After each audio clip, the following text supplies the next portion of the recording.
సరిపోదు కాదు. ఆయన లిరిసిస్టే కాదు, ఆయన గొప్ప డాన్సర్ అని ఒక వీడియోలో చూసాం, ఆయన గొప్ప యాక్టర్ అని ఈ సినిమాలో చూసాం. పప్ప పప్ప కుంభమేళాకి పురిటిగడ్డ ప్రయాగ్రాజ్ అయితే సంక్రాంతి సంబరాలకి పురిటిగడ్డ మా భీమవరం. కానీ అలాంటి కుంభమేళాని సంక్రాంతిని ఒక్కటి చేసింది ఎస్ఆర్కేఆర్కే ప్రాంగణం. మా సంక్రాంతికి వస్తున్నాం విజయోత్సవంతో. ఆ విజయోత్సవంలో పాల్గొన్న మిరపకాయల్లాంటి భీమవరం యువజనులకి, మెరుపు తీగల్లాంటి భీమవరం యువతీమణులకి, భీమవరం పురజనులకి, మీరు అందిస్తున్న కరతాళ ధ్వనులకి మనస్ఫూర్తిగా నమస్కరిస్తున్నాను. మీకు సంక్రాంతికి వస్తున్నామంటే బుల్లిరాజు ఎత్తు పొడుపులు,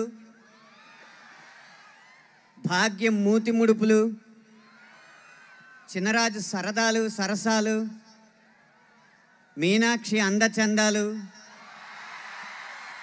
ఇదేంటయ్యా బాబు మీరే పొగిడినట్టు ఫీల్ అవుతున్నారు.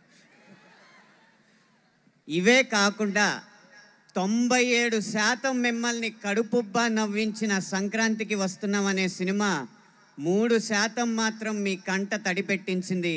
దానికి కారణం 3 అక్షరాలు. ఆ 3 అక్షరాలు ఏవో కాదు, గురువు. గురువుని గౌరవించిన చిత్రంగా ఈ సంక్రాంతికి వస్తున్నాం అనేది చరిత్రలో నిలిచిపోతుందనేది నా అభిప్రాయం.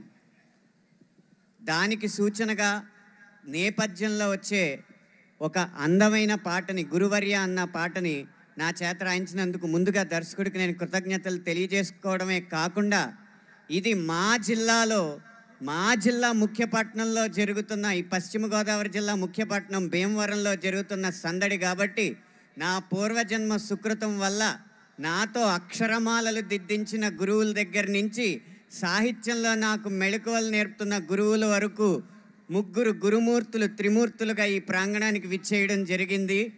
ఈ సినిమాలో కథానాయకుడు ఎలా అయితే తన ఉపాధ్యాయుడికి కృతజ్ఞతలు తెలియజేసుకున్నాడో, నా పురిటి గడ్డ మీద నా గురుమూర్తులకి కృతజ్ఞతలు తెలియజేసుకునే అవకాశం నాకు ఇప్పుడు దక్కుతుంది.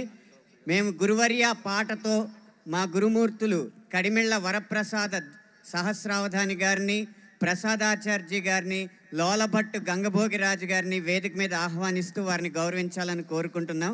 వారిని వేదిక మీదకి తీసుకురావాల్సిందిగా మా తల్లిదండ్రులు ఉమారాణి సివివి సత్యనారాయణ మూర్తి గారిని, అలాగే వారి కుటుంబ సభ్యుల్ని, గురువుల కుటుంబ సభ్యుల్ని మనస్ఫూర్తిగా కోరుతున్నాం.